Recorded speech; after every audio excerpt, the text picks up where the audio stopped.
ঠিক এই মুহূর্তে যে যেখানেই আছেন আশা করি অনেক অনেক ভালো আছেন। আজকে আমি আপনাদেরকে এমন একটি ধারাবাহিক বিষয়ের আলোচনায় সামিল করতে চাই যে বিষয়গুলো সম্পর্কে জ্ঞান পিপাসুদের জানার আগ্রহের কোনো কমতি নেই। আপনারা হয়তোবা অনেকেই জানার চেষ্টা করেন ভারত উপমহাদেশের কোন শাসকের নামের অর্থ ভাগ্যবান হওয়া সত্ত্বেও ভাগ্য তাকে কখনো সহায়তা করেনি। কোন শাসক দিন ই ইলাহি নামে একটি নতুন ধর্ম প্রবর্তন করতে চেয়েছিলেন। ভারতের কোন শাসক তাজমহল বা ময়ূর সিংহাসন নির্মাণ করেছিলেন। ভারত উপমহাদেশের কোন শাসক মুসলমানদের ধর্মীয় আইনগ্রন্থ ফতুয়াই আলমগীরি রচনায় ভূমিকা রেখেছিলেন। ভারতের কোন বংশের শাসকদেরকে বশ করিয়ে ব্রিটিশ ইস্ট ইন্ডিয়া কোম্পানি ভারতীয় উপমহাদেশে তাদের শোষণ ও নির্যাতন শুরু করেছিল ইত্যাদি সব কিছুই ঘটেছিল ভারত উপমহাদেশের মুঘল শাসনামলে। আজকে আমার ধারাবাহিক আলোচনার অংশ হিসাবে আজকের আলোচ্য বিষয় ভারত উপমহাদেশে মুঘল শাসনের সূচনা ও সম্রাট। চলুন এবার মূল আলোচনায় চলে যাই।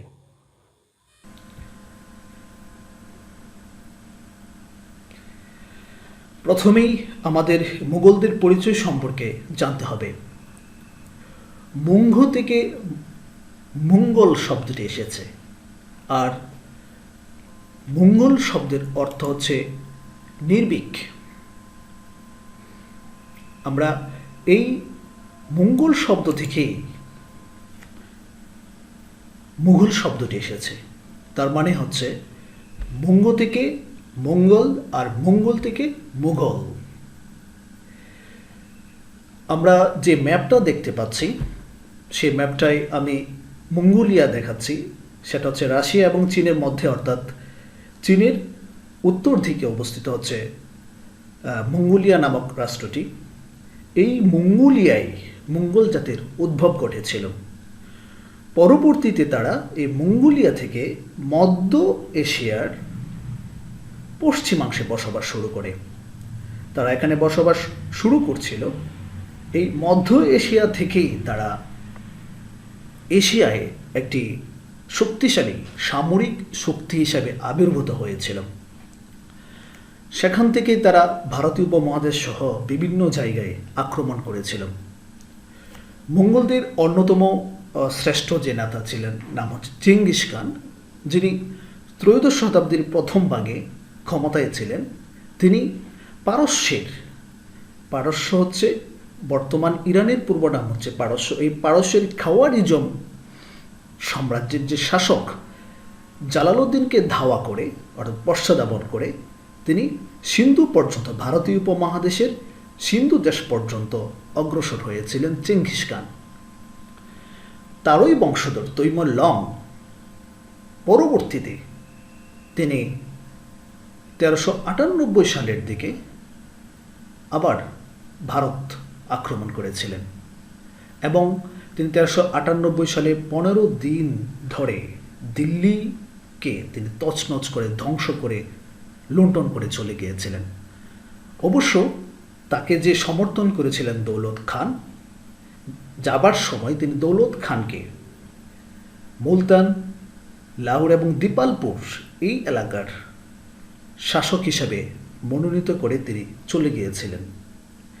তাদেরই চেঙ্গিস খান এবং তৈমুর লং এই দুই মঙ্গল নেতারই বংশধর বাবর 1526 সালে তিনি পানিপথের প্রথম যুদ্ধে জয়লাভ করে ভারত উপমহাদেশে মুঘল শাসন শুরু করেছিলেন।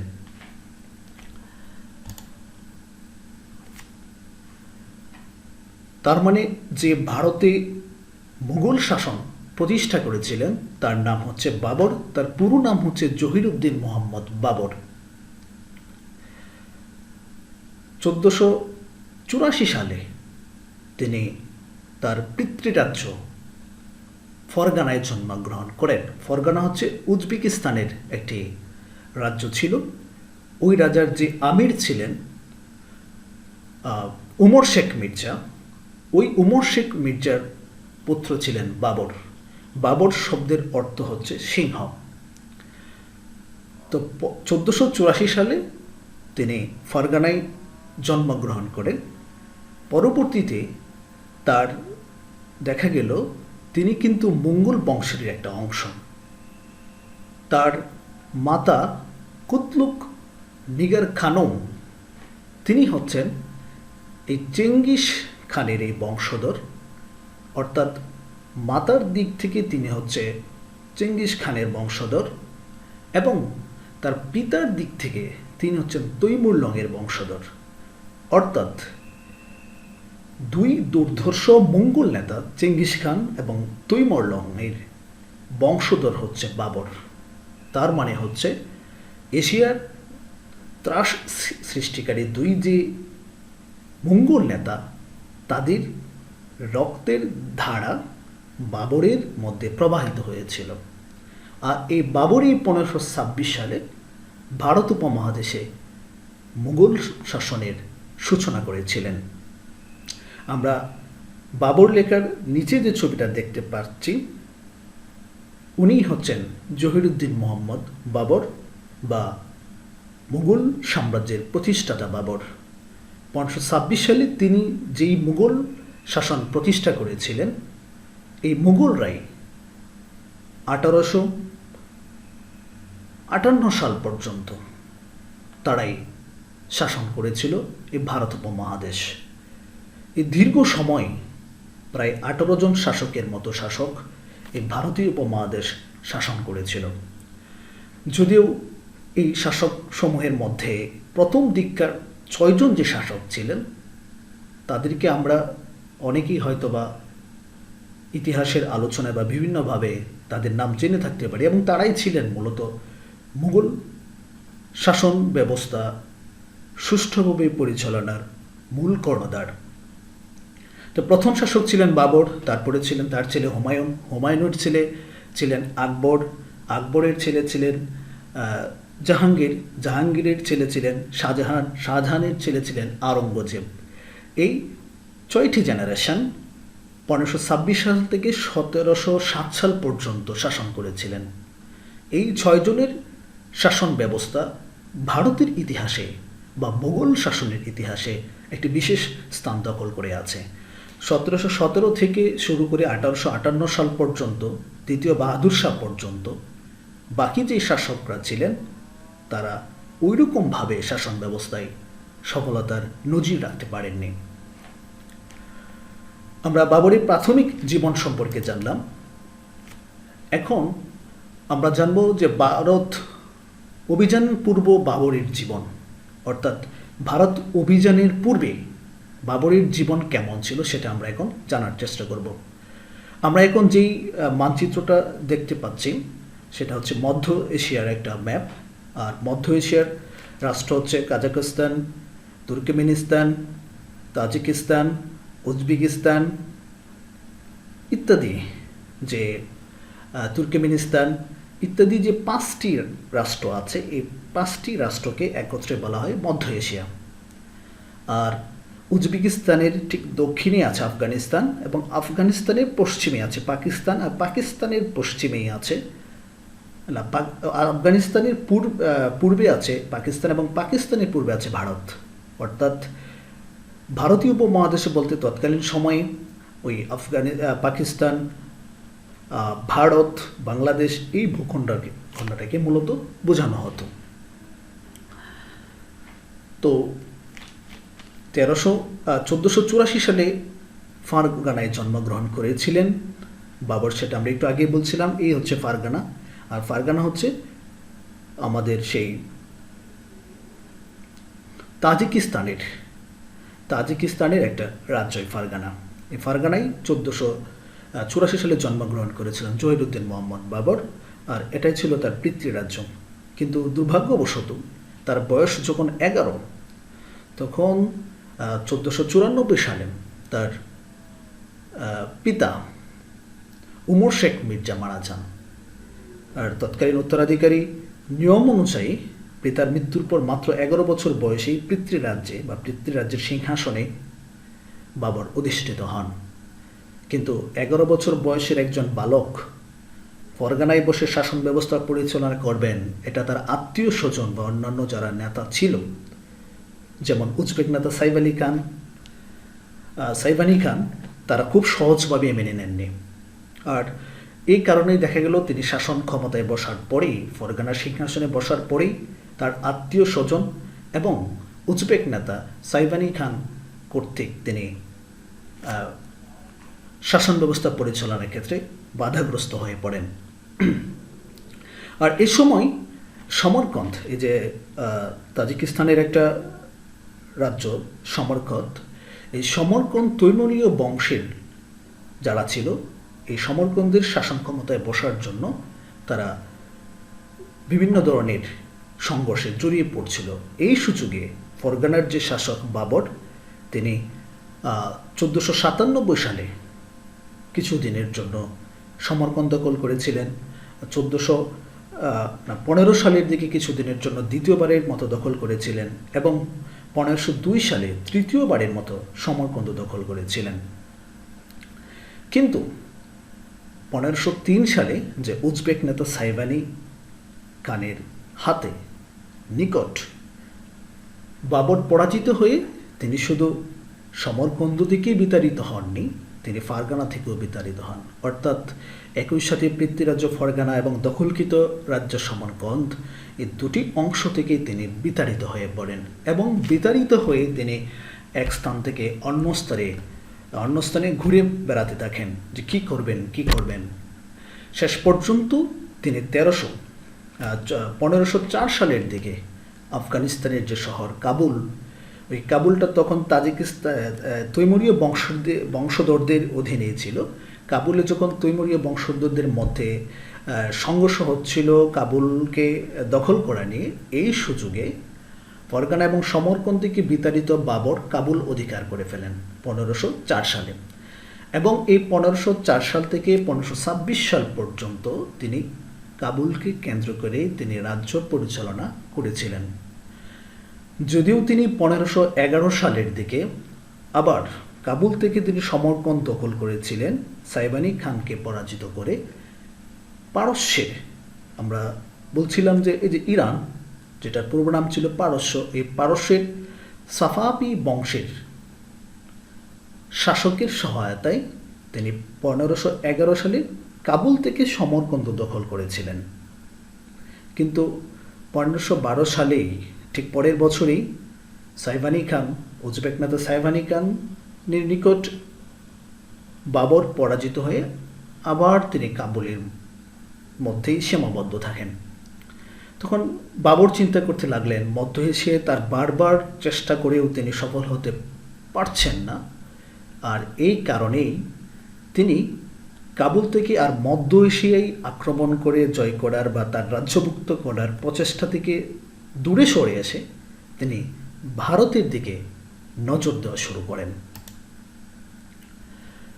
অর্থাৎ বাবর, যিনি কাবুলের অধিপতি, 1504 সালে কাবুলের শাসক হিসাবে অধিষ্ঠিত হয়েছেন, সেই বাবর ভারত অভিযান করেছিলেন।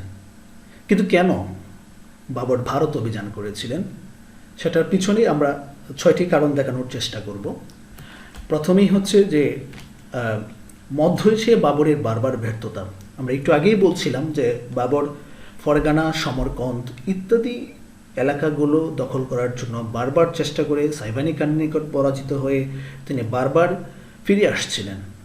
এই কারণেই তিনি চিন্তা করলেন যে মধ্য এশিয়ায় আর সাম্রাজ্য দখলের তিনি চেষ্টা করবেন না, আর এই কারণে তিনি ভারতের দিকে নজর দেন বা ভারতের অভিযান করার মনস্থির করেন।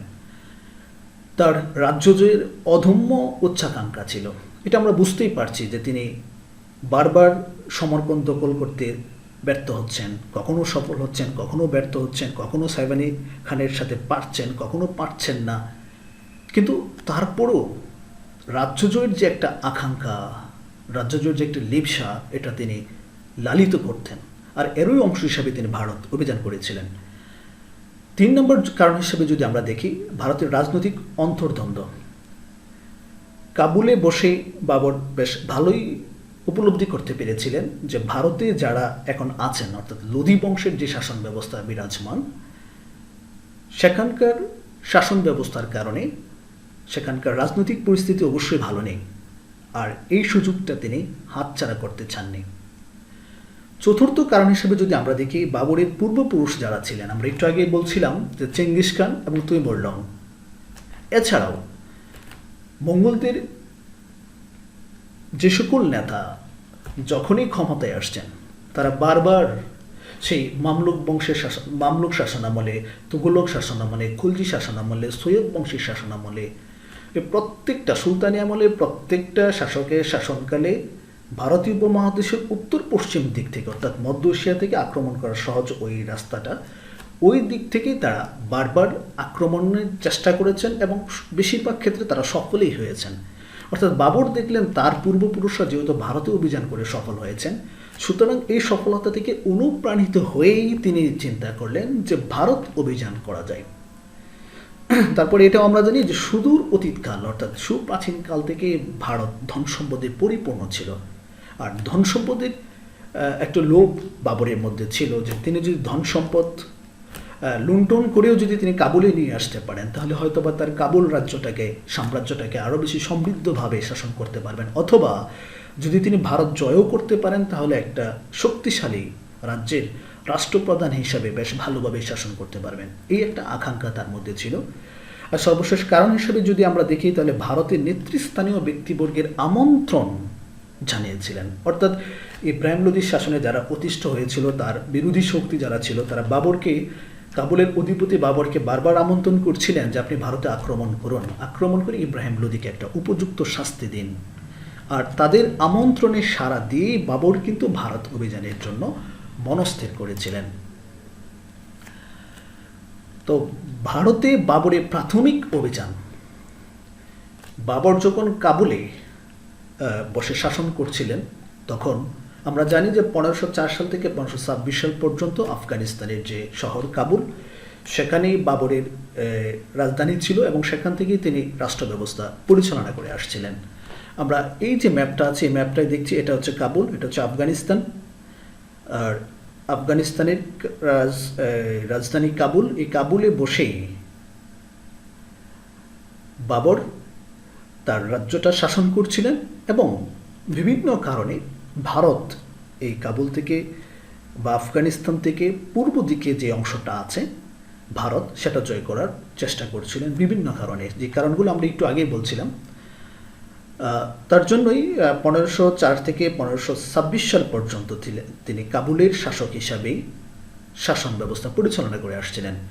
1519 সালে তিনি সিন্ধু নদী অতিক্রম করে, ভারত উপমহাদেশের একটা নদী আছে সিন্ধু, এটাকে, এই নদীকে কেন্দ্র করে যে অঞ্চলটা আছে সেটাকে সিন্ধু দেশ বলা হতো তৎকালীন সময়।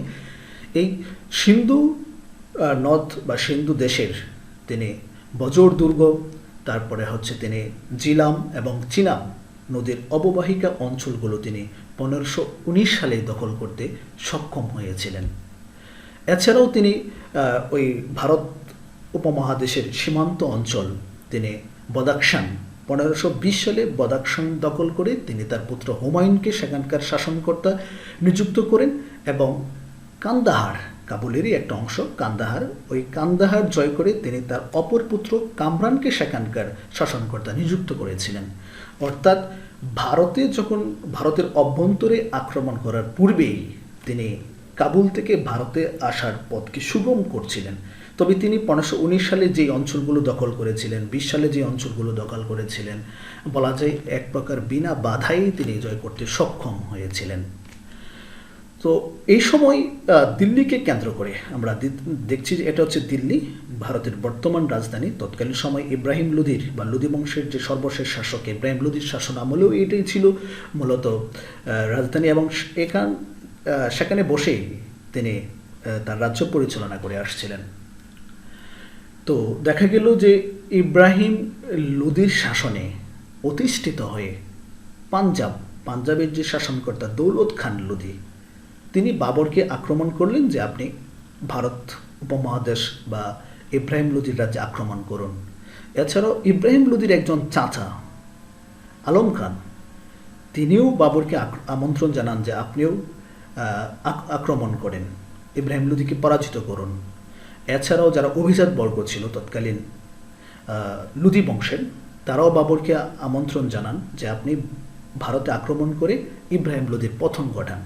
তবে সবারই একটু গোপনীয় স্বপ্ন ছিল যে হয়তোবা বাবর যেহেতু কাবুলের অধিপতি বা শাসক আছেন, তিনি হয়তোবা এই ভারতীয় উপমহাদেশের দিল্লি বা আশেপাশের অঞ্চলগুলো জয় করে আবার চলে যাবেন, তিনি হয়তোবা এখানে থাকবেন না। অর্থাৎ যারা আমন্ত্রণ করেছিলেন তাদের একটা গোপনীয় স্বপ্ন ছিল। কিন্তু 1524 সালে যখন বাবর লাহোর জয় করলেন, জয় করার পরে যারা তাকে আমন্ত্রণ জানিয়েছিল ভারত আক্রমণ করার জন্য, তারা বাবরের প্রকৃত উদ্দেশ্য বুঝতে পেরেছিল। অর্থাৎ বাবর ভারত আক্রমণ করেছেন বা আক্রমণ করবেন জয় করে চলে যাবার জন্য না, তিনি এখানে স্থায়ীভাবে সাম্রাজ্য প্রতিষ্ঠা করার জন্যই আক্রমণ করবেন। এই উদ্দেশ্যটা যখন আমন্ত্রণকারীরা বুঝতে পারল, তখন তারা আবার বাবরের উপর থেকে সমর্থন সরিয়ে নিল। বাবর যখন বুঝতে পারল যে আমন্ত্রণকারীরা যেহেতু তার উপর থেকে সমর্থন সরিয়ে নিয়েছে, এই সুযোগে এখন যদি আমি ভারত আক্রমণ করি বা দিল্লি আক্রমণ করি, তাহলে হয়তো বা সফলতা অর্জন করা আমার জন্য কঠিন হয়ে যাবে। এই জন্যই বাবর লাহোর জয় করার পরে তিনি কিন্তু আবার তার যে পুরনো রাজধানী, তার যে মূল রাজধানী কাবুলে ফিরে গিয়েছিলেন এবং সেখান থেকে তিনি তার প্রশিক্ষিত সৈন্যবাহিনী নিয়ে 1526 সালে আবার তিনি ভারতের রাজধানী বা তৎকালীন যে লুদি বংশের রাজধানী দিল্লির দিকে অগ্রসর হন। আর এই খবর যখন ইব্রাহিম লোদি পান, তখন তিনি 1 লক্ষেরও অধিক সৈন্য এবং কুস্তি বাহিনী নিয়ে বাবরকে মোকাবেলা করার জন্য দিল্লি থেকে প্রায় 80 মাইল উত্তরে, যেটা হচ্ছে দিল্লি থেকে প্রায় 80 মাইল উত্তরে পানিপথ নামক জায়গায় বাবরের মুখোমুখি হন। এই হচ্ছে পানিপথ। এই পানিপথ নামক জায়গায় বাবরের মুখোমুখি হন লক্ষাধিক সৈন্য নিয়ে এবং সাথে হস্তি বাহিনীও ছিল। আর ওদিকে বাবর কাবুল থেকে যে আসলেন, সেখানে মাত্র 12,000 তার সাথে পদাতিক বাহিনী ছিল। এছাড়াও উল্লেখযোগ্য সংখ্যক অশ্বারোহী বাহিনী ছিল, গোলন্দাজ বাহিনী ছিল। তবে তাদের অশ্বারোহী বা গোলন্দাজ বা পদাতিক বাহিনীর সংখ্যা ইব্রাহিম লোদির বাহিনীর চেয়ে কম ছিল। কিন্তু শেষ পর্যন্ত 1526 সালের 21 এপ্রিল ইব্রাহিম লোদি এবং বাবরের মধ্যে পানিপথ নামক জায়গায় যুদ্ধ সংঘটিত হয় এবং যুদ্ধে বাবরের যুদ্ধকৌশল, সেনাপতিত্ব, তার সুশিক্ষিত সেনাবাহিনী, গোলাবারুদের ব্যবহার ইত্যাদি কারণে শেষ পর্যন্ত ইব্রাহিম লোদি যুদ্ধক্ষেত্রে যুদ্ধ করতে করতে মারা যান। আর ইব্রাহিম লোদির পতন বা মৃত্যুর সাথে সাথেই ভারতীয় উপমহাদেশে লোদি বংশের তথা দিল্লি সালতানাতের পতন ঘণ্টা বেজে যায়। আর বাবর পানিপথ নামক জায়গায় যে যুদ্ধ হয়েছিল, সেই যুদ্ধটাকে বলা হয় পানিপথের প্রথম যুদ্ধ। প্রথম যুদ্ধে জয়লাভ করে দিল্লি দখল করলেন। এটাকে পানিপথের প্রথম যুদ্ধ এই কারণে বলা হয় কারণ মুঘল আমলে এই পানিপথ নামক জায়গায় আরও 2টি যুদ্ধ হয়েছিল। 1556 সালে আকবরের যে সেনাপতি ছিল বৈরাম খান, তার সাথে হিমুর যুদ্ধ হয়েছিল। পরবর্তীতে 1761 সালে আহমদ শাহ আবদালি এবং মারাঠাদের মধ্যে পানিপথ নামক জায়গায় আরেকটি যুদ্ধ হয়েছিল, যেটিকে বলা হয় পানিপথের তৃতীয় যুদ্ধ। অর্থাৎ বাবর এবং ইব্রাহিম লোদির মধ্যে যে যুদ্ধটা হয়েছিল 1526 সালে, সেটাকে বলা হয় পানিপথের প্রথম যুদ্ধ। 1556 সালে বৈরাম খান এবং হিমুর মধ্যে যে যুদ্ধটা হয়েছিল, সেটাকে বলা হয় পানিপথের দ্বিতীয় যুদ্ধ। এবং 1761 সালে আহমদ শাহ আবদালি এবং মারাঠাদের মধ্যে যে যুদ্ধটা হয়েছিল, সেটাকে বলা হয় পানিপথের তৃতীয় যুদ্ধ। তো আমরা আমাদের আলোচনায় আসি।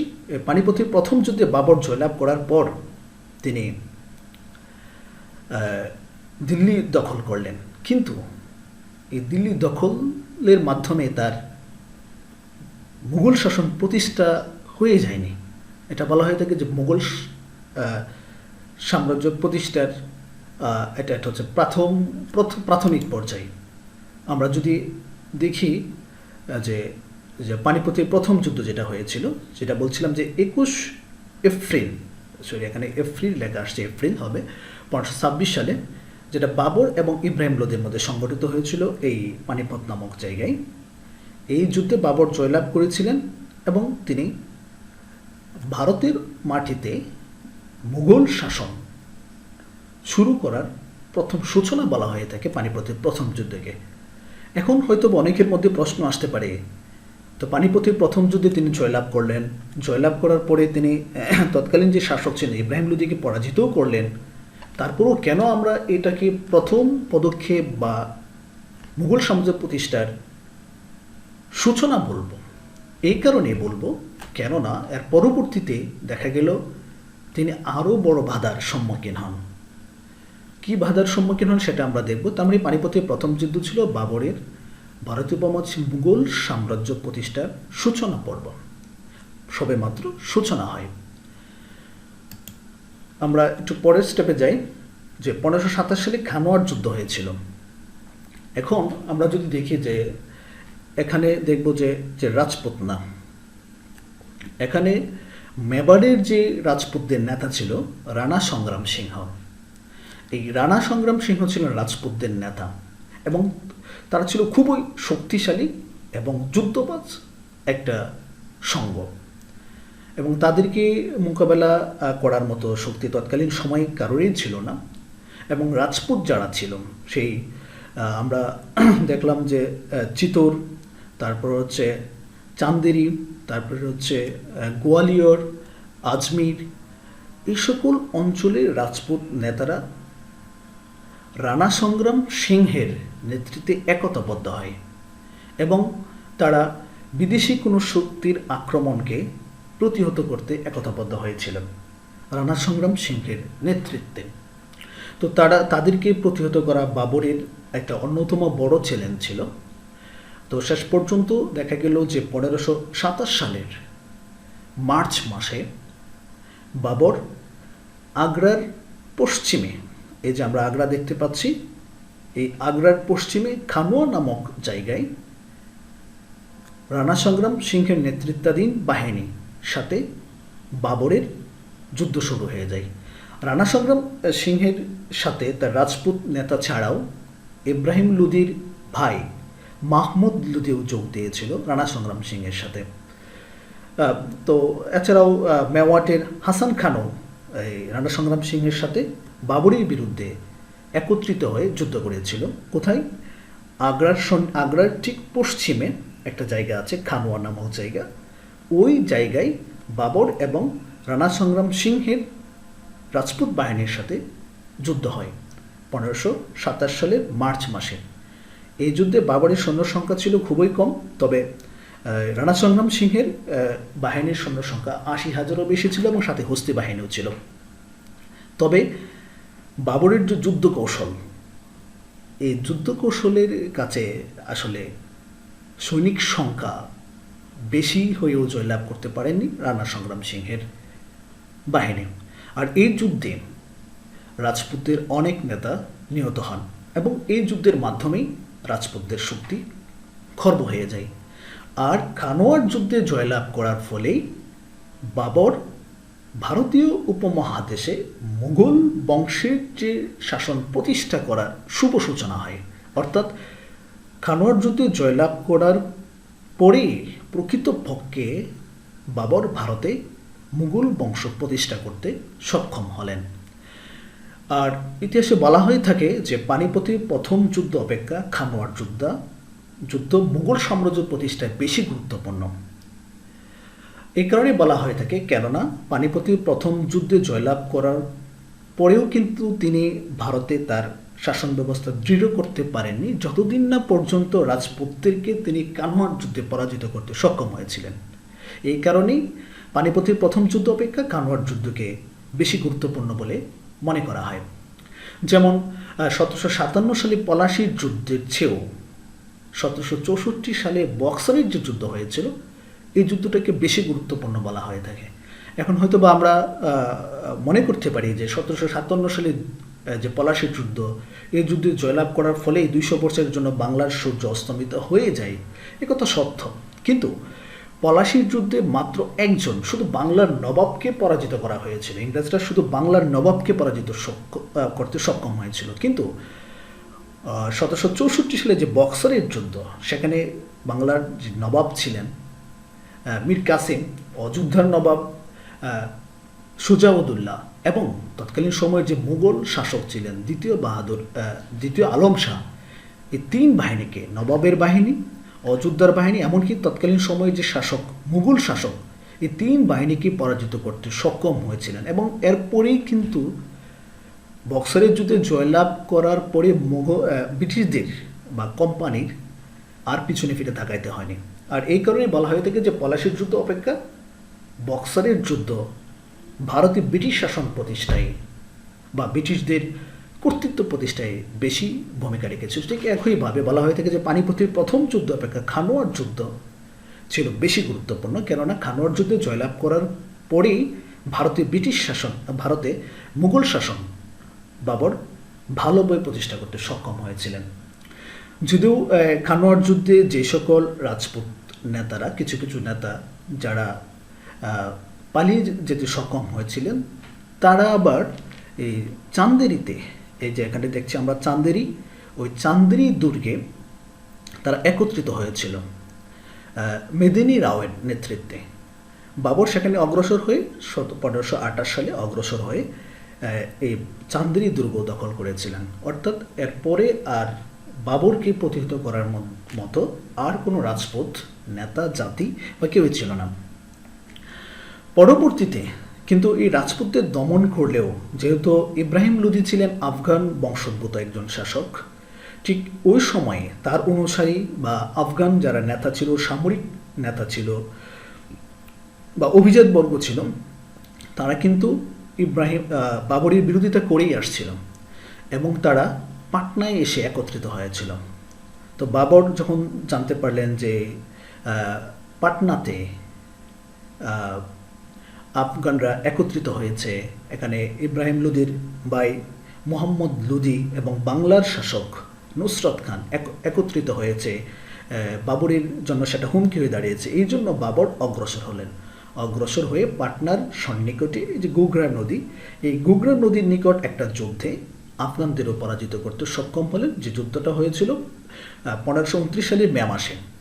অর্থাৎ এই যুদ্ধেও তিনি আফগানদেরকে পরাজিত করতে সক্ষম হয়েছিলেন। ঠিক একইভাবে পরপর 3টি যুদ্ধ, পানিপথের প্রথম যুদ্ধ 1526, খানোয়ার যুদ্ধ 1527, গুগরার যুদ্ধ 1529, এই পরপর 3টি যুদ্ধে জয়লাভ করার পর বাবরের বিরুদ্ধে রুখে দাঁড়াবার মতো আর কোনো শক্তি তৎকালীন সময়ে তার অধিকৃত অঞ্চলে আর দেখা যায়নি।